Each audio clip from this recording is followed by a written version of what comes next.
Welcome to বঙ্গজয় বন্ধুরা, আশা করি তোমরা সবাই ভালো আছো। শীত পড়েছে, শীতে আমরা সবাই জুবুথুবু হয়ে গেছি। আর এরই মধ্যে কিন্তু আইএসএল চলছে জমজমাট ভাবে। আইএসএল এ এখন সাব লুডোর খেলা চলছে, কোনো দল ওপরে উঠছে তো কোনো দল নিচে নামছে। আর এরই মধ্যে কিন্তু মোহনবাগান আইএসএল শিল্ড জয়ের ব্যাপারে অনেকটাই কিন্তু এগিয়ে গেল। ইস্ট বেঙ্গলে কবে আসবে নতুন বিদেশি আদৌ কি আসবে? এছাড়া কিন্তু সৌভিক চক্রবর্তী খেলতে পারবে আগামীকাল মুম্বাই সিটি এফসি ম্যাচে। আনোয়ার আলীর চোট কতটা গুরুতর? একাধিক ভারতের নামী ফুটবলার তারা কিন্তু ক্লাব ছাড়তে চলেছে। লিওনেল মেসি পেতে চলেছে আমেরিকা যুক্তরাষ্ট্রের সর্বোচ্চ সম্মান। তো সব খবর নিয়ে কিন্তু আজকে হাজির হয়েছি। সব খবর তোমরা জানবে, তার আগে বলবো যে আমার চ্যানেল বঙ্গজয়কে তোমরা বেশি করে লাইক, শেয়ার আর কমেন্ট করো। আর চ্যানেলে যারা নতুন এসেছো তারা অবশ্যই সাবস্ক্রাইব করে বেল বাটনটা অন করে দাও, যাতে ফুটবলের সব নোটিফিকেশন তোমরা আর রোজকার মতন পেতে থাকো। তো চলো দেখে নিই তোমাদের জন্য কি খবর অপেক্ষা করছে। আসি লিওনেল মেসির খবরে। আর এই মুহূর্তের যা খবর তা হলো মার্কিন যুক্তরাষ্ট্রের প্রেসিডেন্ট জো বাইডেন লিওনেল মেসিকে যুক্তরাষ্ট্রের সর্বোচ্চ বেসামরিক সম্মান the presidential medal of freedom প্রদান করবেন ভারতীয় সময় মধ্যরাতে। এবং হোয়াইট হাউস তাদের নিজেদের অফিসিয়াল ওয়েবসাইটে মেসি নিয়ে এই কথাগুলো বলেছে। লিওনেল মেসি পেশাদার ফুটবল ইতিহাসের অন্যতম সফল এবং সম্মানিত একজন খেলোয়াড়। তিনি তার প্রতিষ্ঠিত লিও মেসি ফাউন্ডেশনের মাধ্যমে বিশ্বজুড়ে শিশুদের স্বাস্থ্য ও শিক্ষা উন্নয়নে কাজ করে যাচ্ছেন। পাশাপাশি তিনি ইউনিসেফের শুভেচ্ছা দূত হিসেবে মানবতার সেবায় অসামান্য ভূমিকা রেখে যাচ্ছেন। শনিবার আবার আইএসএল এর সবাই ব্রাইসন ঝড় দেখল। গতকাল দিনের প্রথম ম্যাচে ঘরের মাঠে এফসি গোয়ার কাছে 4-2 গোলে হারল ওড়িশা এফসি। ভুবনেশ্বরে কলিঙ্গ স্টেডিয়ামে 8 মিনিটে ব্রাইসন ফার্নান্ডেজের গোলে এগিয়ে যায় এফসি গোয়া, কিন্তু 29 মিনিটে পেনাল্টি থেকে গোল করে হোম টিমকে সমতায় ফেরান আহমেদ জাউ। তবে প্রথমার্ধে ইনজুরির সময় দ্বিতীয় মিনিটে উদান্তা সিংয়ের গোলের সুবাদে 2-1 গোলে এগিয়ে বিরতিতে যায় এফসি গোয়া। এরপর দ্বিতীয়ার্ধে 53 মিনিটে নিজের দ্বিতীয় গোলটি করে এফসি গোয়াকে 3-1 গোলে এগিয়ে দেন ব্রাইসন। এর 3 মিনিট পরে ওড়িশা এফসির ডিফেন্ডার অময় রানাওয়াডে বিপক্ষের আক্রমণ সামাল দিতে গিয়ে নিজেদের জালে জড়িয়ে দেওয়া 4-1 গোলে এগিয়ে যায় এফসি গোয়া। 88 মিনিটে ওড়িশা এফসির হয়ে জেরি মইমিথাঙ্গা একটি গোল শোধ করে খেলার ফল 4-2 করলে সেটি এফসি গোয়ার জয় কোনোভাবেই বাধা সৃষ্টি করতে পারেনি। এরপর 90 মিনিটে অহেতুক দ্বিতীয় হলুদ কার্ড দেখে মার্চিং অর্ডার পেয়ে মাঠের বাইরে চলে যান ওড়িশা এফসির আহমেদ জাউ, যার ফলে পরের ম্যাচে নির্বাচিত হলেন তিনি। জোড়া গোল করে ম্যাচের সেরা নির্বাচিত হলেন এফসি গোয়ার ব্রাইসন ফার্নান্ডেজ। মোহনবাগানকে আইএসএল লিগ শিল্ড জেতার ব্যাপারে সুবিধা করে দিল জামশেদপুর এফসি। শনিবার আইএসএল এর ম্যাচে শেষ অবধি এগিয়ে থেকেও হার মানল বেঙ্গালুরু এফসি। জামশেদপুরের জিআরডি টাটা স্পোর্টস কমপ্লেক্সে জামশেদপুর এফসি 83 মিনিট পর্যন্ত পিছিয়ে থেকেও 2-1 গোলে জিতল বেঙ্গালুরুর বিরুদ্ধে। ম্যাচে 19 মিনিটে অ্যালবার্তো নগোয়েরের গোলে এগিয়ে যায় বেঙ্গালুরু এফসি। প্রথমার্ধে 0-1 গোলে শেষ হবার পর দ্বিতীয়ার্ধে অনেকটা সময় আধিপত্য বেশি ছিল বেঙ্গালুরুর এফসির, কিন্তু 84 মিনিটে এক অসাধারণ বাইসাইকেল কিকে জামশেদপুর এফসিকে সমতায় ফেরান জর্ডন মারে।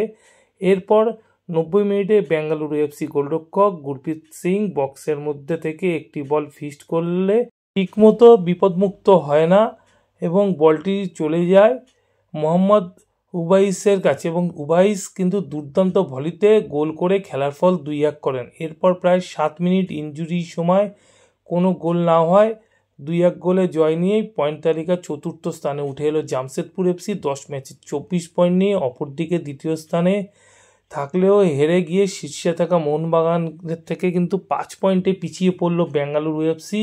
এই মুহূর্তে কিন্তু বেঙ্গালুরু এফসির পয়েন্ট 14 ম্যাচে 27, অন্যদিকে মোহনবাগান সুপার জায়েন্টের পয়েন্ট কিন্তু 14 ম্যাচে 32। আর ম্যাচে কিন্তু দুর্দান্ত খেলে ম্যাচের সেরা হলেন বিজয়ী দলের সমতাসূচক গোলদাতা জর্ডন মারে। বর্ধমানের ভদ্রেশ্বর গোল্ড কাপের ফাইনালে মোহামেডানের মুখোমুখি হতে চলেছে মোহনবাগান সুপার জায়েন্ট। গতকাল বর্ধমান শহরের স্পন্দন স্টেডিয়ামে দ্বিতীয় সেমিফাইনালে কালীঘাট এমএসকে 1-0 গোলে পরাজিত করল সবুজ মেরুন রিজার্ভ দল। ম্যাচের 70 মিনিটে একমাত্র গোলটি করেন সেরতো ওরনেইলেন কম। গত পরশুদিন প্রথম সেমিফাইনালে জামশেদপুর এফসিকে 2-1 গোলে হারিয়ে ফাইনালে উঠেছিল মোহামেডান স্পোর্টিং ক্লাব। উভয় ক্লাবই তাদের রিজার্ভ দল নামিয়েছিল। আগামীকাল সোমবার দুপুর 2টোয় স্পন্দন স্টেডিয়ামেতেই কিন্তু ফাইনালে মুখোমুখি হবে মোহনবাগান সুপার জায়ান্ট এবং মোহামেডান স্পোর্টিং। আর এই ফাইনাল ম্যাচ ঘিরে কিন্তু বর্ধমান শহর ফুটবল জ্বরে কাঁপছে। এবার চলে আসি উইন্টার ট্রান্সফার উইন্ডোর খবরে। আর এই মুহূর্তের খবর, চার্চিল ব্রাদার্স ছাড়লেন স্প্যানীয় উইঙ্গার হুয়ান মেরা গঞ্জালেস। 31 বছর বয়সী এই হাই প্রোফাইল ফুটবলার আইএসএল এর ক্লাব পাঞ্জাব এফসি থেকে এই মরশুমে গোয়ার দলটির হয়ে আই লিগ খেলতে এসেছিলেন। 6 রাউন্ড খেলার শেষে বর্তমানে আই লিগে চার্চিলের পয়েন্ট তালিকার শীর্ষে থাকলেও একদমই খেলার সুযোগ পাচ্ছিলেন না হুয়ান মেরা, যার ফলে ক্লাব ছাড়লেন এই প্রাক্তন ইস্টবেঙ্গল ও নেরোকার তারকা। শোনা যাচ্ছে চার্চিল ব্রাদার্সের আর্চ রাইভাল টেম্পোতে যোগ দিতে চলেছেন তিনি। হুয়ান মেরার পর চার্চিল ব্রাদার্সের স্ট্রাইকার কার্টিস গুথরিও ক্লাব ছাড়তে চলেছেন বলে কিন্তু শোনা যাচ্ছে। মোহামেডানে আসতে চলেছেন উইন্টার ট্রান্সফার উইন্ডোতে ফাহাদ তেমুর মোহামেডান রিজার্ভ দলে আগে খেলে গেছেন, তো তারপরে তিনি কিন্তু সই করেছিলেন পাঞ্জাব এফসিতে, এবং পাঞ্জাব এফসিতে সেইভাবে সুযোগ পাচ্ছে না ফাহাদ তেমুর, তো তিনি কিন্তু আবার ঘরে ওয়াপসি করতে চলেছেন, মানে মোহামেডান স্পোর্টিংয়ে ফিরতে চলেছেন। তবে এখন পর্যন্ত জানা যায়নি যে ফাহাদ তেমুরকে মোহামেডান স্পোর্টিং আইএসএল দলে রেজিস্ট্রেশন করাবে না রিজার্ভ দলে রাখবে, সেটা কিন্তু এখন পর্যন্ত জানা যায়নি।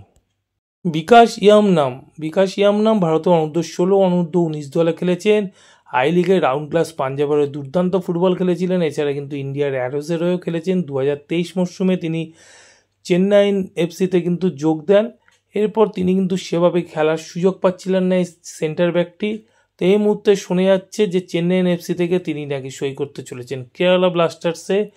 এই মুহূর্তে তার মার্কেট প্রাইস 1.6 crore। তো বুঝতেই পারছো একটুখানি হাই রেটই আছে। তবে এই ফুটবলারটিকে কেরালা ব্লাস্টার্স লোনে নেবে না ট্রান্সফার ফি দিয়ে নেবে সেটা কিন্তু এখন পর্যন্ত জানা যায়নি। তবে বিকাশ ইয়ামনাম কেরালা ব্লাস্টার্সে যাচ্ছে, এটা কিন্তু প্রায় ফাইনালি হয়ে গেছে। এখন যে কজন ইয়ংস্টারদেরকে ভারতীয় ফুটবলের ফিউচার ভাবা হচ্ছে তাদের মধ্যে রাহুল কেপি অন্যতম। কেরালা ব্লাস্টার্সের উইঙ্গার কিন্তু এরই মধ্যে ভারতের সিনিয়র জাতীয় দলের জার্সি গায়েও চাপানো হয়ে গেছে। তো এই ফুটবলারটি কিন্তু কেরালা ব্লাস্টার্স ছাড়তে চলেছেন এবং তাকে কিন্তু সই করাতে চলেছে ওড়িশা এফসি। এই মুহূর্তে তার মার্কেট প্রাইস 1.2 crore এবং এই ফুটবলারটি যথেষ্ট একজন ইউটিলিটি ফুটবলার, শুধু উইং না ফরওয়ার্ড পজিশনে খেলতে পারে এবং গোলও করার দক্ষতা আছে এই ফুটবলারটির মধ্যে। তো এই ফুটবলারটি যদি উড়িষ্যা এফসিতে সই করে তো উড়িষ্যা এফসির জন্য ভালো হবে। তবে এই মুহূর্তে কিন্তু জানা যায়নি যে লোন ডিল না ট্রান্সফার ডিল না সোয়াপ ডিলিং কিসের মাধ্যমে রাহুল কেপি উড়িষ্যা এফসিতে যাচ্ছে সেটা কিন্তু এখন পর্যন্ত জানা যায়নি। তবে এটা জানা গেছে যে উড়িষ্যা এফসিতে রাহুল কেপির আশাটা প্রায় পাকা হয়ে গেছে। অময় রানওয়াডে এই মুহূর্তে ভারতবর্ষের অন্যতম সেরা রাইট ব্যাক, উড়িষ্যা এফসিতে খেলেন এবং সদ্য জাতীয় দলেও সুযোগ পেয়েছেন। দুর্দান্ত ওভারল্যাপিংয়ের সাথে ডিফেন্সিভ কোয়ালিটিও খুব ভালো। তো এই ফুটবলারটি এই মুহূর্তে মার্কেট প্রাইস 2 crore মতন। তো এই ফুটবলারটিকে কিন্তু নিতে চলেছে কেরালা ব্লাস্টার্স এবং এই মুহূর্তে যা খবর রাহুল কেপির সাথে সম্ভবত তাকে সোয়াপিং ডিলের মাধ্যমে কেরালা ব্লাস্টার্স উড়িষ্যা এফসি থেকে নিজের দলে সই করাতে চলেছে। মোহামেডান সমর্থকদের জন্য একটা খারাপ খবর, তা হলো ভারতীয় বংশোদ্ভূত কানাডিয়ান জাত ফুটবলার শান হুন্ডালকে নিয়ে। শান হুন্ডাল সম্ভবত মোহামেডান স্পোর্টিংয়ে আসছেন না। এতদিন শোনা গেছিল শান হুন্ডালের সাথে মোহামেডান স্পোর্টিংয়ের চুক্তি পাকা হয়ে গেছে এবং শান হুন্ডাল খুব সম্ভবত তাড়াতাড়ি চলে আসবেন, কিন্তু এই মুহূর্তের খবর শান হুন্ডাল কিন্তু মোহামেডান স্পোর্টিংয়ে আসছেন না। সেটা কোনো ব্যক্তিগত সমস্যার জন্যে, এমন নয় যে ভিসা সমস্যা বা কিছু, সম্ভবত কোনো ব্যক্তিগত সমস্যার জন্যে শান হুন্ডাল কিন্তু মোহামেডান স্পোর্টিংয়ে যোগ দিচ্ছেন না। আর শান হুন্ডালকে নিয়ে কিন্তু মোহামেডান স্পোর্টিং সমর্থক বা ম্যানেজমেন্ট কিন্তু আশায় বুক বেঁধেছিল। তো সেই জায়গা থেকে বলা যায় যে সমর্থক আর ম্যানেজমেন্টের কাছে কিন্তু নিরাশাই রইল যে শান হুন্ডালের না আসাটা। আর মোহনবাগান সুপার জায়ান্ট কিন্তু অফার দিয়ে বসলো হায়দ্রাবাদ এফসির উইঙ্গার আব্দুল রব্বিকে কিন্তু নিজেদের দলে ভেড়াতে চাইছে মোহনবাগান সুপার জায়ান্ট। 23 বছর বয়সী আব্দুল রব্বি কিন্তু 2021 সাল থেকে হায়দ্রাবাদ এফসিতে আছে এবং সেখানে 44টার ওপর ম্যাচও খেলে নিয়েছেন। মূলত উইঙ্গার হলেও রাইট ব্যাক পজিশনেও খেলতে পারেন আব্দুল রাব্বি। তো এই ফুটবলারটির দিকে কিন্তু এই মুহূর্তে নজর দিয়েছে মোহনবাগান সুপার জায়েন্ট, এবং আব্দুল রাব্বির সাথে হায়দ্রাবাদ এফসির চুক্তি থাকলেও কিন্তু সেই চুক্তি ভেঙে মোহনবাগান সুপার জায়েন্ট নিজের দলে ভেড়াতে চাইছে আব্দুল রাব্বিকে। আর মোহনবাগান সুপার জায়েন্টের কাছে এই মুহূর্তে পয়সা কড়ির কোনো প্রবলেম নেই, কোনো অভাব নেই। তো সেই কারণে কিন্তু আব্দুল রাব্বিকে নিজেদের দলে ভেড়ানোর জন্য উঠে পড়ে লেগেছে মোহনবাগান সুপার জায়েন্ট ম্যানেজমেন্ট।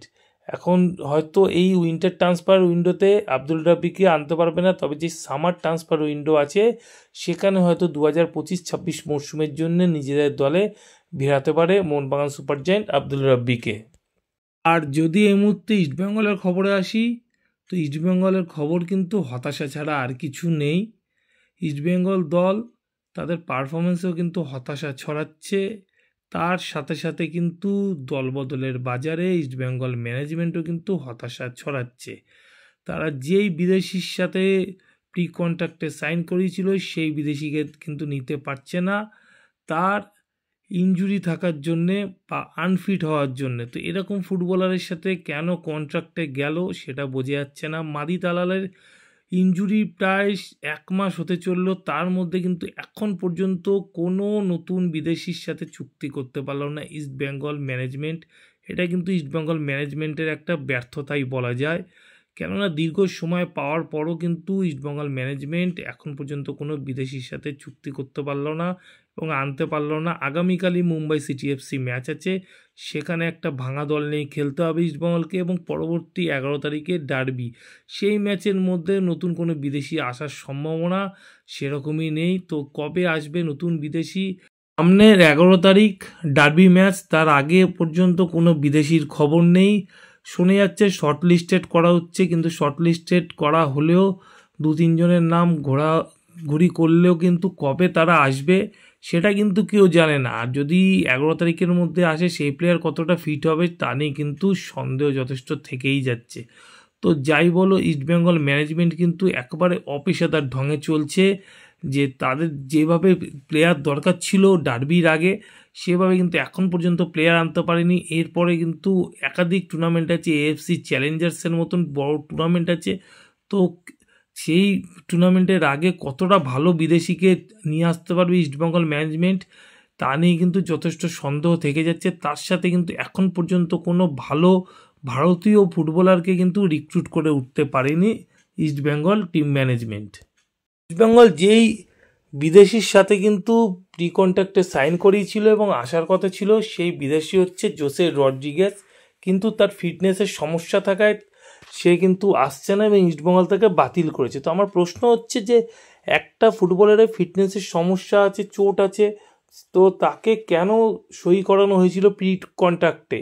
যদি ফিটই না থাকে তাকে তো খেলানো যাবে না। তবে জোসে রড্রিগেজ কিন্তু বয়সও খুব বেশি ছিল না, 30 বছর বয়সী সেন্ট্রাল মিডফিল্ডার, তার সাথে অ্যাটাকিং মিডফিল্ডেও খেলতে পারে এবং তার প্রোফাইল কিন্তু খুব হাই প্রোফাইল। রিয়াল মাদ্রিদের ইউথ সিস্টেম থেকে উঠে আসা জোসে রড্রিগেজ কিন্তু খেলেছেন রিয়াল মাদ্রিদ বি টিম এবং রিয়াল মাদ্রিদের সিনিয়র টিমেও খেলেছেন। এছাড়া কিন্তু তিনি ডেপোর্টিভো লা করুনা, গালাতাসারাই, মেইন্সের মতন ক্লাবে খেলেছেন এবং মালাগা, ম্যাকাবি হাইফাতেও তিনি ছিলেন। এই মুহূর্তে তিনি খেলছিলেন তুরস্কের ক্লাব আদানা ডেমিসপোরের হয়ে এবং সেখানে তিনি কিন্তু 2024 মরশুমে 7টি ম্যাচও খেলেন এবং সম্ভবত এই ক্লাবে খেলাকালীনই তিনি ইনজুরির সম্মুখীন হন। আর সেই কারণে কিন্তু পরবর্তী সময় ইস্টবেঙ্গলের সাথে প্রি কন্ট্যাক্ট করেও সেটি বাতিল করতে হয়।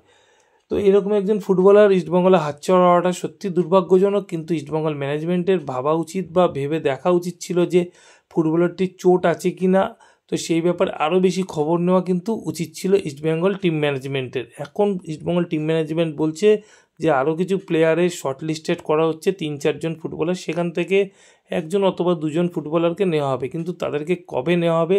ডার্বির আগে যত তাড়াতাড়ি সম্ভব ফুটবলারদের দরকার, কেননা মোহনবাগান সুপার জায়েন্টের যা টিম সেই অবস্থাতে ইস্টবেঙ্গল ম্যানেজমেন্ট যদি ভালো বিদেশি ফুটবলার না নিয়ে আসতে পারে সেক্ষেত্রে কিন্তু ডার্বি জেতা নিয়ে যথেষ্ট সন্দেহ থেকেই যাচ্ছে। এবার ইস্টবেঙ্গলের যেই খবর আসবে তা হলো মুম্বাই সিটি ম্যাচের আগে ইস্টবেঙ্গল দলের কি অবস্থা। সৌভিক চক্রবর্তী কি খেলতে পারবে? সম্ভবত মুম্বাই সিটি এফসি ম্যাচে সৌভিক চক্রবর্তী খেলতে পারবে না, কারণ শনিবার অনুশীলনেও তাকে দেখা গেছে যে মাঠে এলেও তাকে দলের সাথে অনুশীলন করতে দেখা যায়নি, হালকা জগিং করার পর কিন্তু সৌভিক চক্রবর্তীকে দেখা গেছে যে রিহাব নিতে এবং পরবর্তী সময় তাকে মাঠ ছেড়ে বেরিয়ে যেতে। তো সৌভিক চক্রবর্তী সম্ভবত আগামীকালের ম্যাচ খেলতে পারছেন না, তার বাপা ইনজুরি থাকার জন্য হায়দ্রাবাদ ম্যাচে ইনজুরিটি হয়েছিল। অন্যদিকে কিন্তু সৌভিক চক্রবর্তীর চোট থাকলেও ইস্টবেঙ্গল সমর্থকদের জন্য একটা ভালো খবর, আনোয়ার আলীর অনেকটা ফিট হয়ে ওঠা এবং শনিবারে তার দলের সাথে অনুশীলন চুটিয়ে করা। তো আনোয়ার আলী যথেষ্ট ফিট লাগছে এবং সেক্ষেত্রে আনোয়ার আলীর পিঠের ব্যথাটাও কম আছে এবং সম্ভবত তিনি খেলছেন মুম্বাই ম্যাচ। এবং চুন্নুঙ্গারও যেই কাপ মাসেলে চোট ছিল, চুন্নুঙ্গার কিন্তু দলের সাথে চুটিয়ে অনুশীলন করেছে এবং চুন্নুঙ্গাও সম্ভবত মুম্বাই সিটি এফসি ম্যাচে খেলছেন। তবে চুন্নুঙ্গার সাবস্টিটিউট হিসাবেও কিন্তু ভেবে রাখা হয়েছে নিশু কুমারকে, এবং নিশু কুমারেরকেও কিন্তু শনিবারে যে অনুশীলন হয় সেইখানে দেখা গেছে প্রথম দলে চুন্নুঙ্গার জায়গায় নিশু কুমারকে কোচ অস্কার বুজোকে খেলাতে। তবে ম্যাচ প্র্যাকটিসের সেকেন্ড হাফে কিন্তু আবার চুন্নুঙ্গাকে প্রথম দলে ফিরিয়ে আনা হয় নিশু কুমারের জায়গায় এবং চুন্নুঙ্গাকেও দেখে নেন কোচ অস্কার বুজো। এবার ম্যাচের আগেই কিন্তু কোচ ঠিক করবেন যে চুন্নুঙ্গা খেলবে না নিশু কুমার খেলবে মুম্বাই সিটি এফসির সাথে ম্যাচে। এখন ইস্টবেঙ্গলের কাছে প্রতিটি ম্যাচই হচ্ছে do or die. Mumbai city এফসির সাথে যদি জিততে না পারে সেক্ষেত্রে কিন্তু সুপার সিক্সে যাওয়ার আশা একেবারেই কমে যাবে। এখনকার মতন খবর এই পর্যন্ত। নতুন খবর নিয়ে হাজির হবো তোমাদের কাছে পরের ভিডিওতে। যাওয়ার আগে শুধু একটাই কথা বলবো, আগের ভিডিও যারা মিস করে গেছো তার জন্য ডিসক্রিপশন বক্সে লিঙ্ক দেওয়া থাকবে, লিঙ্ক ক্লিক করে তোমরা কিন্তু আগের ভিডিও দেখে নিতে পারো। এখনকার মতন গুড বাই।